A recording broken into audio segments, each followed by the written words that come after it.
ॐ नमः अर्हदेव्या ॐ नमः अर्हदेव्या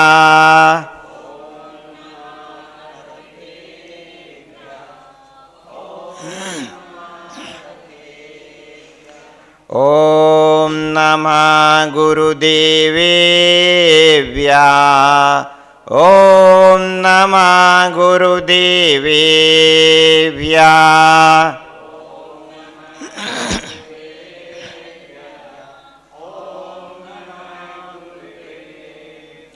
ॐ नमः वीरागसागरेभ्या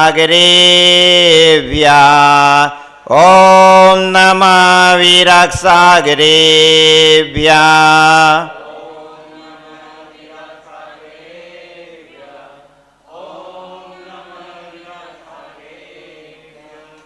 नमः श्रीवर्धमानाय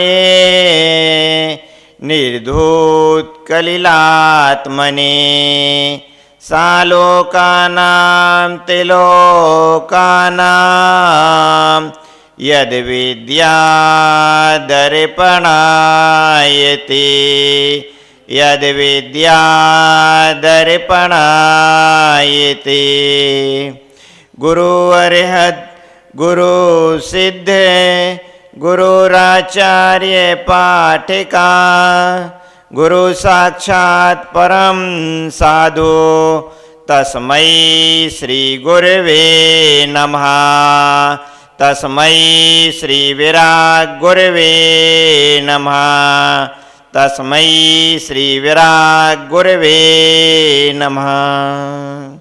अनंत अनंत सिद्ध परमेष्ठी भगवान की, देवादिदेव 1008 श्री पार्श्वनाथ भगवान की, देवादिदेव 1008 श्री श्रीमंदर स्वामी भगवान की, परम पूज्य आचार्य शमंत्रभद्र स्वामी की, परम पूज्य वात्सल रत्नाकर आचार्य श्री विमल साई महाराज की, परम पूज्य तपस्वी सम्राट आचार्य श्री सन्मति साई महाराज की, परम पूज्य युग प्रतिगुण परिवर्तक सर्वोत्कृष्ट समाधि साधक गणाचार्य गुरुदेव श्री विराग साई महाराज की, परम पूज्य चर्या सुरवणी आचार्य श्री विशुद्ध साजी महाराज की, अहिंसामयी विश्व धर्म की,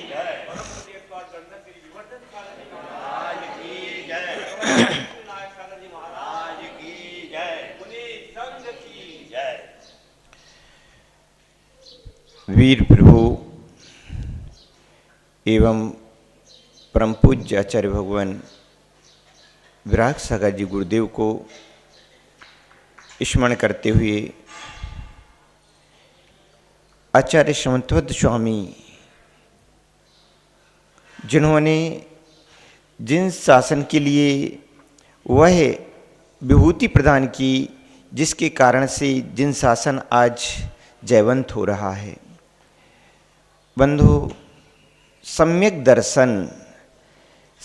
दर्शन की रत्नकंड श्रावकाचार ग्रंथ में आचार्य भगवान शमंतभद्र स्वामी ने पहला अध्याय 41 श्लोकों के माध्यम से पूर्ण किया, जिसमें सम्यक दर्शन की इतनी सुंदर व्याख्या की जिसके कारण से किसी भी हर पहलू का सम्यक दर्शन के चाहे 8 अंग रहे हों, चाहे उसके परमार्थभूत देवशास्त्र गुरु की व्याख्या रही हो, चाहे मूर्ता रही हो, प्रत्येक स्तर पर बहुत सुंदर व्याख्या आचार्य भगवान शमंतभद्र स्वामी ने की। अब शमंतभद्र की महिमा, सम्यक दर्शन की महिमा बतलाने के पश्चात अब इस सम्यक दर्शन के इस अंतिम छंद में आचार्य भगवान इस सम्यक दर्शन अधिकार का उपसंहार करते हैं। और यहाँ पर 41वें नंबर की कारिका में आचार्य भगवान कहते हैं, देवेंद्र चक्र महिमान ममेयमानम राजेंद्र चक्रमवनीन्द्र शिरोरिचनीयम् धर्मेन्द्र चक्रमधिरीकृत सर्वलोकं लब्ध्वा शिवं च जिन्भक्तिरूपैति भव्यः जिन भक्ति रूपैति भव्यः। जिनेन्द्र देव की भक्ति करने वाला भव्य जीव, वह देवेंद्र चक्र महिमान ममीयमानम, वह इंद्र के भी अपरिमित ऐश्वर्य को प्राप्त होता है। जिनेन्द्र भगवान की भक्ति करने वाला।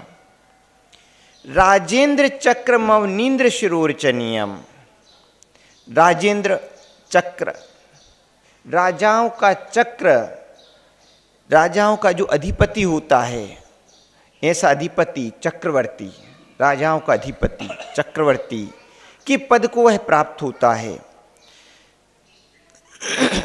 धर्मेंद्र चक्र मधुरीकृत सर्वलोकम, और संपूर्ण लोक में धर्म के चक्र को धारण करने वाला होता है। धर्म के चक्र को धारण करने वाले तीर्थंकर भगवान के पद को भी वह भव्य जीव जिनेन्द्र भक्त प्राप्त कर लेता है, सम्यक दृष्टि जीव प्राप्त कर लेता है। लब्ध्वा स्वयं च जिन भक्ति रूपैति भव्या, और ऐसे उस धर्म चक्र को प्राप्त करके लब्ध्वा शिवम, शिव पद को भी प्राप्त करता है। बंधु, धर्म की महिमा होती है। जहाँ धर्म है वहाँ सुख है, जहाँ धर्म है वहाँ शांति है। जिस जिस जीव के अंदर जितने मात्रा में धर्म होगा, उसके अंदर में उतनी आप शांति महसूस करेंगे, उतना उसके अंदर सुख की अनुभूति होगी। जितने भी प्राणी इस जगत में सुख को प्राप्त हो रहे हैं, सभी एकमात्र धर्म के कारण से सुख को प्राप्त हो रहे हैं। और जितने प्राणी दुखी दिख रहे हैं, तो उतने अंशों में सुख नहीं होने के कारण से, दुख का अवलंबन होने के कारण से, पर द्रव्यों में सुख की आकांक्षा होने के कारण से वह दुखी हो रहे हैं। सुख तो धर्म से ही मिलता है, अन्य स्थानों पर धर्म प्राप्त नहीं होता है। जहां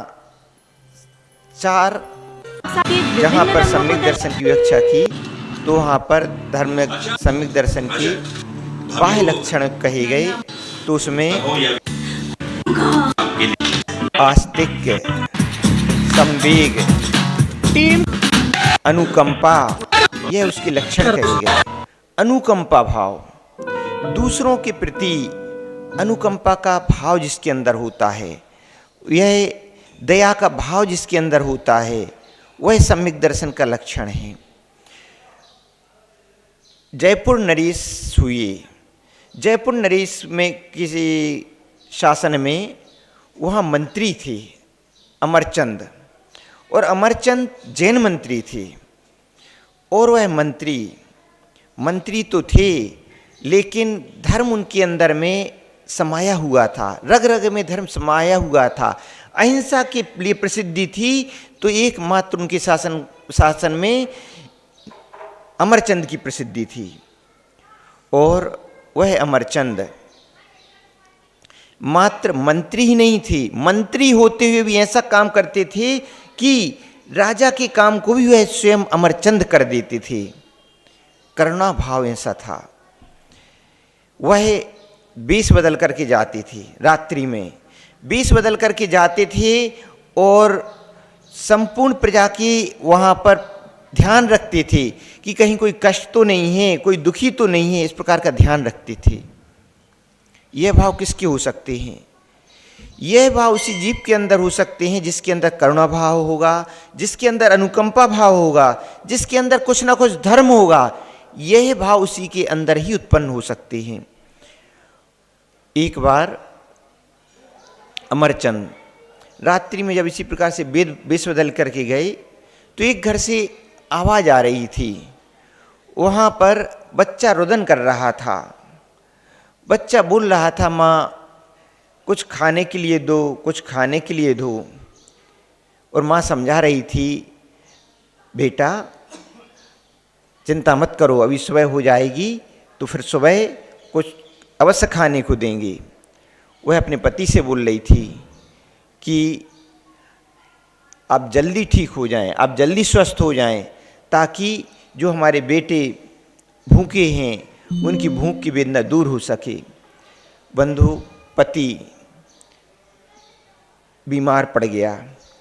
गरीब लोग जो होते हैं, गरीबों के लिए कोई धन संपदा नहीं होती है, उनका तो प्रतिदिन का रोजगार होता है और प्रतिदिन जो कमा करके लाते हैं उसी से भोजन करते हैं, उसी से अपनी भूख की वेदना को शांत करते हैं। गरीबों के पास में कोई बड़ा धनराशि नहीं होती, कोई विशाल पूंजी नहीं होती है कि कोई बुखार आ गया, वेदना आ गई तो उस पूंजी से काम चला लें। उनके तो घर के कार्य प्रतिदिन की मेहनत से ही चलते हैं। गरीबों के, जिसने गरीबी देखी उसी को मालूम होता है कि कैसे कैसे दिन आते हैं। जो गरीब होता है वह बीमार भी हो गया फिर भी कमाई करने के लिए जा रहा है। क्यों? कमाई नहीं करेंगे तो खाएंगे क्या? बच्चों को क्या खिलाएंगे? पत्नी को क्या खिलाएंगे? उस वेदना में भी वह कमाई करने के लिए जाता था। लेकिन जब अत्यधिक ही उसके लिए वेदना हो गई, कोई उपाय ही नहीं रहा, कि चलने में ही सक्षम नहीं रहा, तो फिर वह वहाँ पर 3 दिन से वह कमाने के लिए नहीं गया था। जो उसकी पत्नी थी वह पत्नी भी आसपास के घरों में जहाँ काम मिल जाता तो कुछ काम करके थोड़ा बहुत पैसा लाती थी, तो उससे भी लेकिन पूरे घर का पूरा पेट नहीं भर पाता था। उसी कारण से वह बच्चा, माँ कुछ खाने के लिए दे दो, खाने के लिए दे दो बोल रहा था। बंधु, वहाँ पर अमरचंद्र उसके घर की आवाज़ सुनते हैं तो नज़दीक पहुँच जाते हैं और उनकी आपस की बातों को सुनते हैं। तब उनके लिए मालूम पड़ता है कि यह तो 3 दिन से भूखे हैं। बंधु, जिसके अंदर करुणा होती है, जिसके अंदर में धर्म होता है, वही दूसरे की वेदना को महसूस कर सकता है। अनेक अनेक जीव, संसार में जीव तो अनेक हैं, लेकिन उसकी वेदनाएं, दूसरे जीवों की वेदनाएं सभी को नहीं मालूम होती हैं। ना जाने कितने जीव ऐसे हैं कि अपनी भूख को मिटाने के लिए दूसरे प्राणियों का भोजन करते हैं। प्रकृति ने ना जाने कितने कितने पदार्थ हमारे लिए खाने को लिए दिए, वनस्पतियाँ दी हैं, अनेक अनेक फल दिए हैं, दूध दिया है, अनेक अनेक प्रकार की वस्तुएं दी हैं, लेकिन उन वस्तुओं को छोड़ करके बस व्यक्ति अपनी भूख को मिटाने के लिए दूसरे प्राणियों की जान लेकर के उनके प्राणों का कलेवर को सेवन करता है। एक कब्रिस्तान होता है, कब्रिस्तान में जहां पर कि मुर्दों को गाड़ा जाता है और कुछ लोग वह ऐसे दरिंदे होते हैं जो अपने ऐसे दूसरे प्राणियों का भोजन करके, दूसरे प्राणियों के मांस का सेवन करके अपने पेट को कब्रिस्तान बना लेते हैं। जीवन में कभी भी दूसरे प्राणियों को खा करके अपने पेट को कब्रिस्तान नहीं बनाना चाहिए, अपितु दूसरे प्राणी के अंदर भी जान होती है, उसका भी जीवन होता है। अपने पैर में एक कांटा चुभ जाता है तो वेदना होती है, दुख होता है। कोई अपने लिए एक चांटा लगा दे तो आपके लिए दुख होता है, वेदना होती है। कोई आपके लिए कठोर बोल दे, गलत बोल दे तो आपके लिए वेदना होती है। कोई गलत बोल रहा है तो आपके लिए पीड़ा हो रही है, वचनों से पीड़ा हो रही है, और आप दूसरे की गर्दन पर छुरी चला करके उसके प्राणों को हरण कर रहे हो और उसका फिर भक्षण कर रहे हो तो वेदना नहीं होती। बंधु, जिसके अंदर से करुणा चली गई है, जिसके अंदर से दया चली गई है, उसकी जीवन ऐसा हो जाता है कि वह जीवन में क्रूरता आ जाती है, और जहाँ पर क्रूरता आ जाती है फिर उसके लिए कौन, किसके अंदर में प्राण है, किसके अंदर प्राण नहीं है, इसका विवेक भी नहीं रहता। बंधु, इस कारण से जीवन में दया धारण करना चाहिए। मुस्लिम ग्रंथों में भी, कुरान में भी कहा गया, जीवों के प्रति रहम को धारण करो। रहम की बात कुरान में भी कही गई, और हम उस रहम को छोड़ करके, दया को छोड़ करके, ना जाने दूसरे प्राणियों की हिंसा करने में कोई किसी भी प्रकार की अपने लिए घृणा ही नहीं होती। बंधु, उस अमरचंद के अंदर वही दया भाव था, और उसी दया भाव के कारण से, उसी अहिंसा के भाव के कारण से उसकी बात को सुनकर के वह तुरंत जाते हैं, अपने स्थान पर जाते हैं, और अपने स्थान पर जा कर के एक पोटली बनाते हैं। पोटली में वह खाने पीने की वस्तुएं भी रखते हैं, वस्त्र भी रखते हैं और इसके साथ साथ कुछ रत्न भी रख देते हैं। और ऐसी पोटली बना करके जिस घर में से वह आवाज़ आ रही थी उस घर के बाहर जाते हैं और वहाँ पर दरवाज़ा खटखटाते हैं।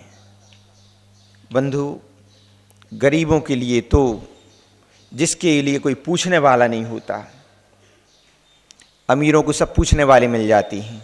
जिसके यहाँ धन होता है उसके लिए सब पूछते हैं।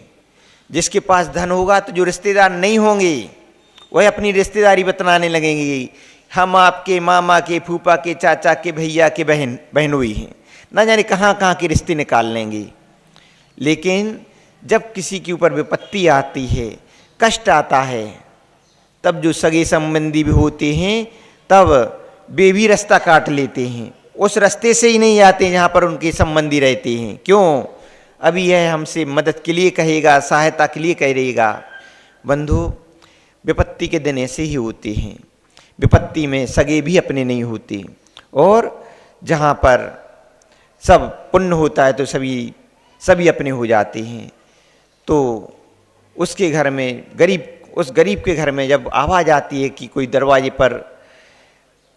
को खटखटाता है तो वह सभी असमंजस में पड़ जाते हैं कि आज तक तो इस देहरी के दरवाज़ा किसी ने नहीं खटखटाया, आज आधी रात को कौन आ गया। वैसे ही हमारे कष्ट के दिन चल रहे हैं और अब कष्ट देने के लिए कौन आ गया। उनको लगता है कोई पैसे लेने के लिए तो नहीं आ गया, कोई कर्जा मांगने के लिए तो नहीं आ गया। बंधु, वह जा कर के दरवाज़ा को खोलती है तो वहाँ पर कोई नहीं था। दरवाजे के बाहर कोई नहीं था और वहाँ पर तो एक पोटली रखी हुई थी। पोटली? किसने यह पोटली रखी और कौन दरवाज़ा खटखटा करके वापस चला गया। बंधु, जो महान पुरुष होते हैं, महान पुरुष की महानता होती है। महान पुरुष दान देगा तो दान छिपा करके देगा, और जिनके अंदर महानता नहीं होती है वह थोड़ा सा भी दान करेंगे, थोड़ा सा पैसा भी दान देंगे तो 4 बार संचालक के लिए बोल देंगे कि आपने हमारा नाम नहीं बोला। संचालक बोला कि बोल दिया है, अरे एक बार और बोल दो। 4 बार अपना नाम बुलवाएगा, एक पर्चा लगवाएगा, पर्चा लगवा कर छपवाएगा कि इन श्रेष्ठी ने, इन महानुभावों ने इतने रुपए का दान मंदिर के लिए दिया है, इतने रुपए का दान धर्मशाला के लिए दिया है, इतने रुपए का दान इस अमुक अमुक व्यक्ति के लिए दिया है। बंधु, उस व्यक्ति को भी तो देखो, उसका भी तो कुछ स्वाभिमान है, जिसके लिए दान दिया तो दान के लिए उस व्यक्ति को बुलाया कि हाँ तुम यहाँ आकर के खड़े हो। फिर वहाँ पर अनाउंस कराया कि मैं इस व्यक्ति के लिए, यह गरीब व्यक्ति है, मैं इस व्यक्ति के लिए इतने इतने रुपए का दान दे रहा हूँ। बंधु, जिसके अंदर में मात्र अहंकार होता है वह छपा करके दान देता है। जिसके अंदर में मान अभिमान होता है वह इस प्रकार से बार बार अनाउंस करा करके दान देता है। और जिसके अंदर में दया धर्म होता है, जिसके अंदर में दूसरे के प्रति करुणा होती है, वह छपा करके नहीं देता है, अपितु छिपा करके दान देता है। और अमरचंद जैसा उस गरीब के घर के आगे पोटली बना करके धन रख दिया, किसी को बतलाया नहीं। गरीब महिला वहाँ आजू बाजू देखती है, कोई नहीं दिखता है, पोटली को अंदर ले आती है और अंदर ला कर के पोटली को खोलती है तो देखते हैं, उनका परिवार देखता है कि उसमें तो खाने पीने की वस्तुएं हैं।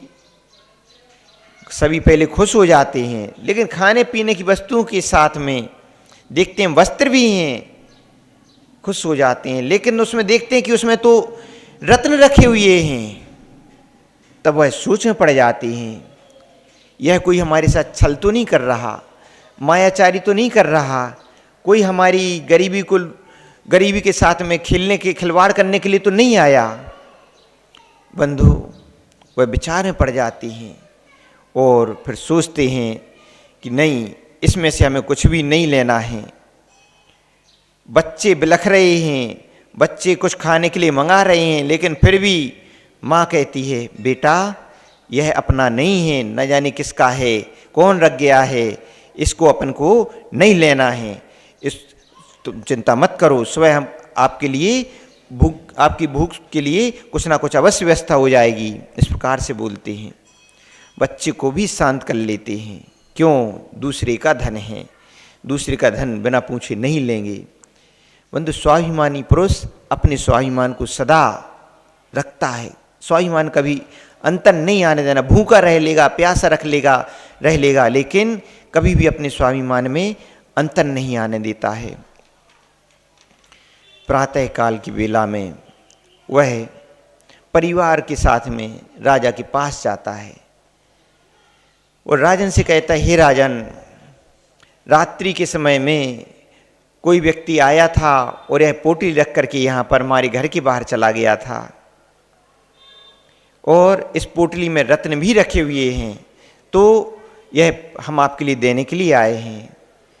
तो राजा पूछता है, कौन रख गया? तो वह कहते हैं कि राजन, हमारे लिए यह तो नहीं मालूम कौन रख गया है, लेकिन ऐसा लगता है कि हमारे बेटे 3 दिन से भूखे थे, तो हमारी बातें घर में चल रही थी, बच्चे भूख के कारण से बिलख रहे थे, चिल्ला रहे थे, तो हमें लगता है उसकी चिल्लाने की आवाज़ को सुनकर किसी दयावान व्यक्ति के काने पड़ी और उसकी आवाज़ को सुनकर के कोई दयावान व्यक्ति हमारे घर के बाहर रख गया है। तो राजा कहता है कि तो जो दयावान व्यक्ति आपके यहाँ रख गया है, तो उस वस्तु को आप ले लीजिए। तो वह कहते हैं कि हे राजन, ना जाने किसकी वस्तु है, कौन रख गया है, कैसे बिना किसी के बतलाए हम कैसे इस वस्तु को ले लें। तब राजा समझ जाते हैं कि यह वस्तुएं कौन रख गया है, कौन हो सकता है जो यह वस्तुएं दूसरे के घर पर रख करके आया होगा। और वह नजर उठा करके अपने मंत्री अमरचंद जी की ओर देखते हैं। अमरचंद जी की ओर देखते हैं तो अमरचंद क्या करते हैं? मुस्कुरा देते हैं। मुस्कुरा करके राजा की ओर देखने लगते हैं।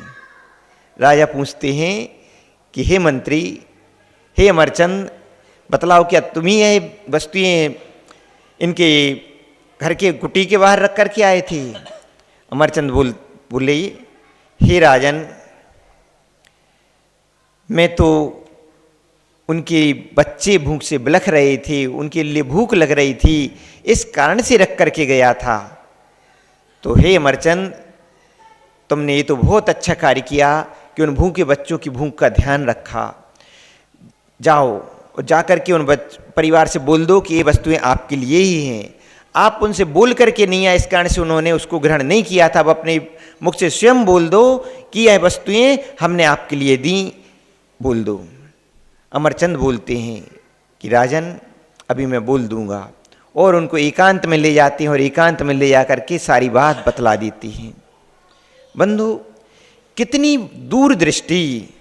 सबके सामने नहीं कहा कि हम आपके लिए यह दान दे रहे हैं, आपके लिए यह आप सभी भूखे हैं, इस कारण से आपके लिए हमने व्यवस्था कर दी है। अपितु एकांत में ले जा करके वह सारा धन उनके लिए सौंप दिया।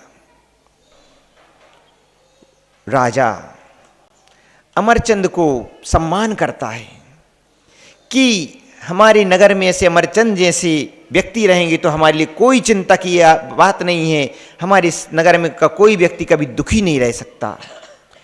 बंधु, ऐसा जो अनुकंपा भाव सम्यक दर्शन का बाह्य अंग कहा गया, अनुकंपा, जहां इस प्रकार की अनुकंपा भाव होता है, करुणा भाव होता है, वही जीव सम्यक दृष्टि की कोटि में आ सकता है।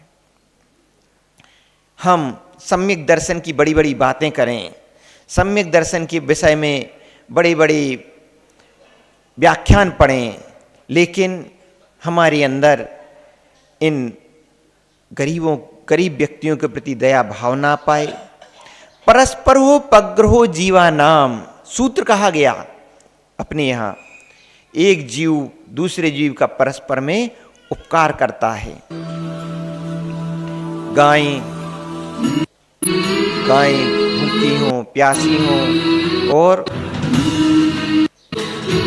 सहयोग भी कर रहे हों, गायों के लिए सहयोग भी प्रदान कर रहे हों, लेकिन आपसी झगड़े के कारण से, आपसी बेवनस्ताएं के कारण से जो सहयोग कर रहे थे गौशाला के लिए वह सहयोग बंद कर दें। कहाँ अपना सम्यक दर्शन रहा? अपनी लड़ाई झगड़े एक तरफ रखना चाहिए, दूसरे जीवों के प्रति करुणा भाव को एक तरफ रखना चाहिए। अपने लड़ाई झगड़ों से दूसरे जीवों के जीवन में बाधा नहीं बनना चाहिए। आपके आधार से गौशाला की गायें की पूर्ति हो रही थी और अपने आपसी राजनीति के कारण से हमने उस आधार को रोक दिया। क्या हो गया? अंतर तो आया होगा। जब सहयोग में कमी पड़ेगी तो अंतर तो आएगा ही आएगा। ऐसा तो होता नहीं कि कुछ मुट्ठी भर व्यक्ति हमेशा व्यवस्था बनाते रहें। तो राग देश को एक ओर रखो और दूसरे प्राणियों की मदद को, उनके उपकार को एक तरफ रखो। उपकार करने के लिए अपने राग देश को मत देखो। जब उपकार करो तो उपकार को देखो, फिर उस चेहरा देख करके दूसरे का उपकार मत करो, अपितु बिना चेहरा देखे जो गाय प्यासी उसके लिए पानी पिलाओ, जो व्यक्ति भूखा है उसके लिए भोजन कराओ। इस बात का ध्यान रखना चाहिए। बंधु, अनुकंपा भाव, यह अनुकंपा भाव जहाँ होता है तो अपने हृदय दयाद्र होता है। हृदय में दया के भाव होते हैं, हृदय में धर्म के भाव होते हैं। जब तक हमारे अंदर धर्म के भाव रहेंगे तब ही हम धर्म के मार्ग पर बढ़ पाएंगे। जब तक धर्म के अंकुर अपने हृदय में ना आ पाएं और हम धर्म की बात करें तब हमारा धर्म साकार नहीं हो सकता। मुनि बन जाना आसान है, मुनि बन जाना आसान है, लेकिन मुनि बन करके मुनि धर्म का पालन करते रहना, वह बिरले ही जीवों को वह सौभाग्य प्राप्त होता है।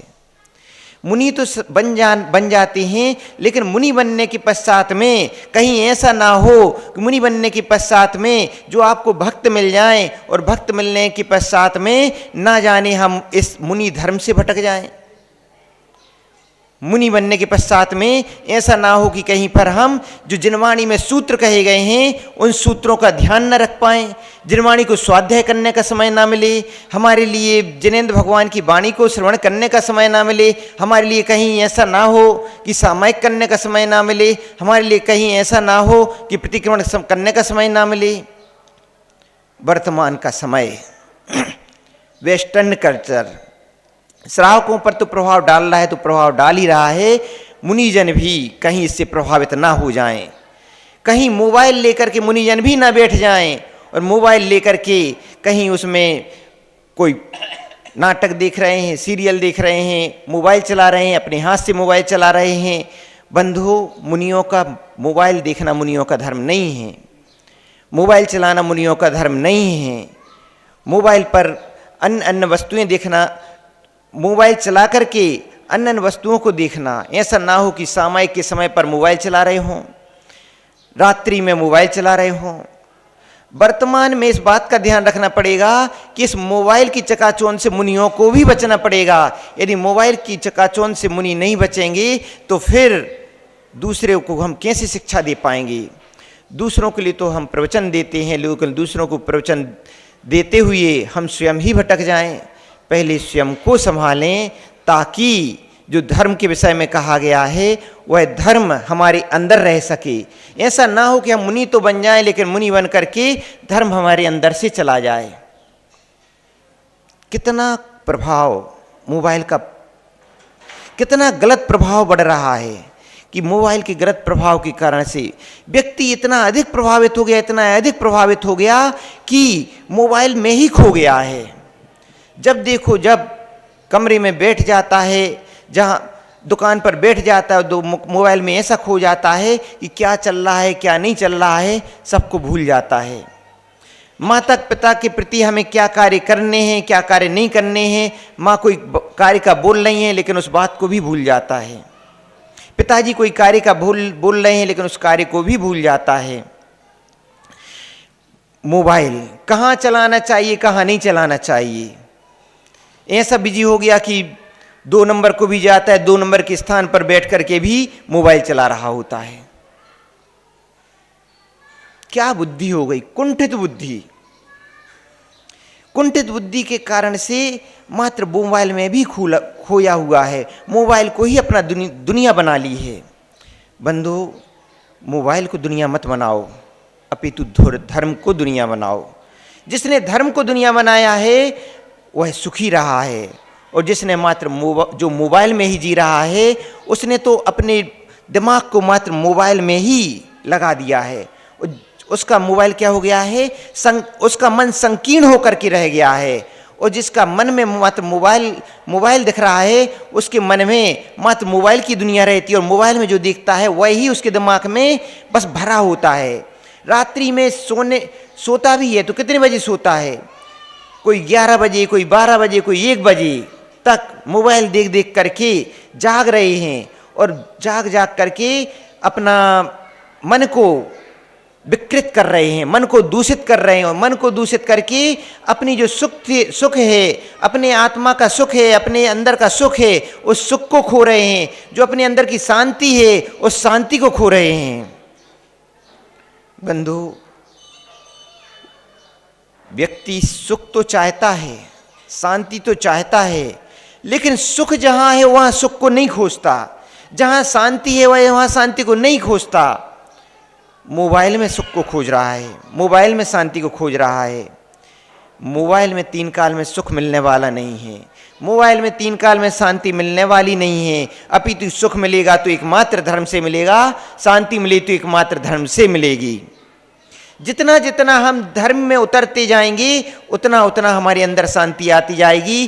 जितना जितना हम धर्म के मार्ग पर बढ़ते जाएंगे उतना उतना हमारे अंदर में सुख आता जाएगा। सुख को पाना है तो धर्म के निकट आओ, धर्म से दूर मत भागो। बंधु, पर द्रव्यों में उलझ करके हम धर्म से दूर जा रहे हैं। धर्म से तो दूर जा रहे हैं तो जा ही रहे हैं, व्यक्ति अपने परिवार से भी दूर जा रहा है। इस प्रकार का व्यक्ति बिजी हो गया कि परिवार में रहते हुए भी परिवार से दूर होता जा रहा है। परिवार के व्यक्ति पहले परिवार में 5 सदस्य रहते तो 5 सदस्य एक साथ बैठते थे, एक साथ बैठ करके भोजन करते थे, एक साथ बैठ करके बातचीत करते थे, एक साथ बैठ करके कुछ जो दादी माँ होती थी तो कुछ धर्म की बात बतलाते थे, कुछ दादाजी होते थे तो वह धर्म की बात बतलाते थे। लेकिन आज के व्यक्ति के पास में इतना समय भी नहीं रहा। समय भी मिला, कुछ समय खाली समय भी मिला तो वह टेलीविजन बीत गया, कुछ समय मिला तो वो मोबाइल में बीत गया। व्यक्ति के पास व्यक्ति के साथ बैठ करके 2 प्रेम की बातें करने का समय ही नहीं है। यह जीवन हो गया। इसी प्रकार का बंधु हमने आज अपना जीवन बना लिया तो आगे आने वाली पीढ़ी का फिर क्या होगा, वह हमसे क्या संस्कार लेगी। बंधु, यह कुछ ऐसे संस्कार हम अपनी आने वाली पीढ़ी के लिए भी दें ताकि उन संस्कारों को पाकर के अपनी आगे आने वाली पीढ़ी संभल सके, आगे आने वाली पीढ़ी एक सुसंस्कारित जीवन जी सके।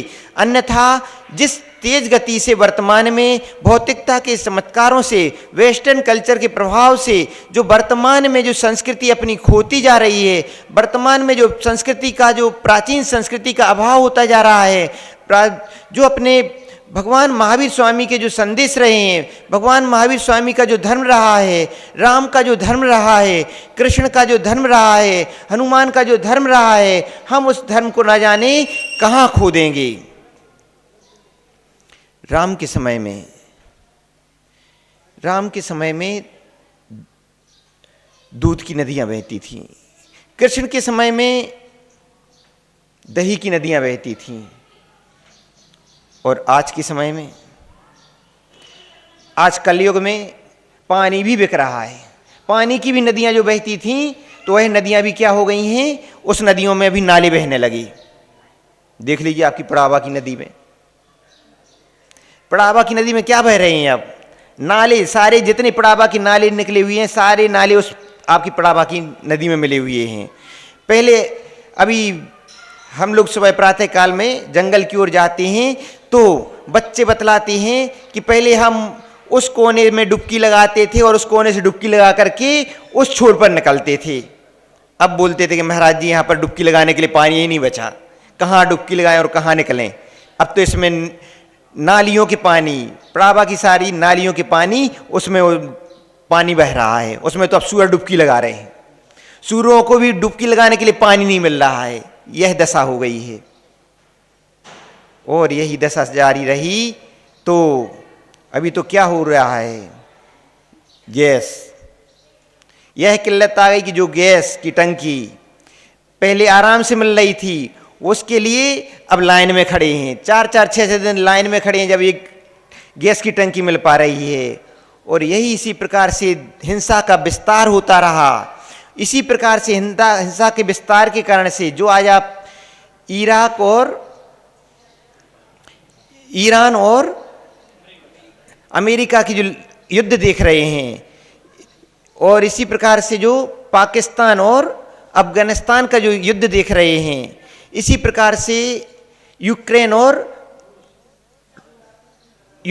रूस का जो युद्ध देख रहे हैं, इसी प्रकार से यदि हिंसा का विस्तार इसी प्रकार से बढ़ता रहा तो ना जाने, अभी तो आपके लिए गैस की टंकी की प्रॉब्लम हो रही है और फिर ना जाने आपके लिए पानी भी पीने को मिल पाएगा कि नहीं मिल पाएगा, वह दिन भी देखने पड़ सकते हैं। बंधु, इसी कारण से महावीर की अहिंसा की आवश्यकता है। जो अहिंसा के सूत्र भगवान महावीर स्वामी ने बतलाए, वह सूत्र यदि हमारे जीवन से इसी प्रकार से जाते रहेंगे तो यह दिन दूर नहीं है कि दाने दाने के लाले पड़ जाएंगे जीवन जीने के लिए। बंधु, भगवान महावीर स्वामी की अहिंसा, महावीर स्वामी के पंचशील सिद्धांत इस विश्व को शांति प्रदान करने वाले हैं। यदि यह संसार, विश्व के सभी देश भगवान महावीर स्वामी के इन पंचशील सिद्धांतों का अनुसरण करेंगे, तब ही संपूर्ण देशों में सुख और शांति आ पाएगी। संपूर्ण देशों में वह सूत्र आ पाएंगे जो कि सूत्र सुसंस्कार के सूत्र रहेंगे। अन्यथा जो वर्तमान में सूत्र पढ़ रहे हैं वह तो हमारे लिए संसार से भटकाने वाले ही हैं, हमारे लिए संसार में दुख देने वाले ही हैं। हम उन दुख देने वाले सूत्रों को छोड़ करके भगवान महावीर स्वामी के उन सम्यक दर्शन के सूत्रों को धारण करें, जो कि सूत्र आचार्य समन्वत स्वामी ने इस रत्नकन श्रावकाचार्य में बतलाए हैं कि उन सम्यक दर्शन के सूत्रों से यह व्यक्ति एक दिन राजा भी बन सकता है। सम्यक दर्शन के सूत्रों से यह व्यक्ति एक दिन चक्रवर्ती भी बन सकता है। मनोज्ञ, क्या बन सकते हो? चक्रवर्ती भी बन सकते हो। किसके कारण से? सम्यक दर्शन के कारण से। राजा भी बन सकते हो, चक्रवर्ती भी बन सकते हो, इंद्र भी बन सकते हो और तीर्थंकर भी बन सकते हो, लेकिन मात्र खेल कूद करके नहीं बन सकते हो, अपितु प्रतिदिन अभिषेक करने से बनोगे। कैसे बनोगे? हाँ, प्रतिदिन अभिषेक करोगे तो एक दिन चक्रवर्ती भी बन जाओगे, एक दिन तीर्थंकर भी बन जाओगे और एक दिन भगवान भी बन जाओगे। लेकिन हमने धर्म नहीं किया तो हम इसे संसार में भटकते रहेंगे और संसार में भटक करके अर्घ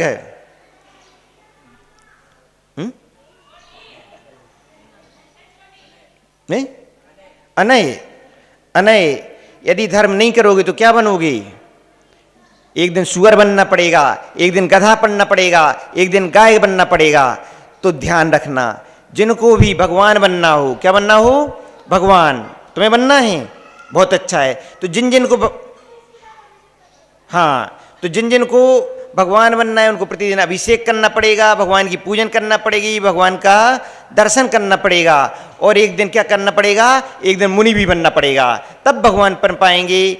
मात्र कहने से काम नहीं होता है कि हमें भगवान बनना है, कहने मात्र से भगवान नहीं बन पाते हैं, कहने के साथ साथ करना भी पड़ता है। ऐसा आचार्य भगवान समन्वत स्वामी यहाँ कहते हैं। परम पूरा श्रृंगाराचार्य देवसा शिवराज सजी महाराज की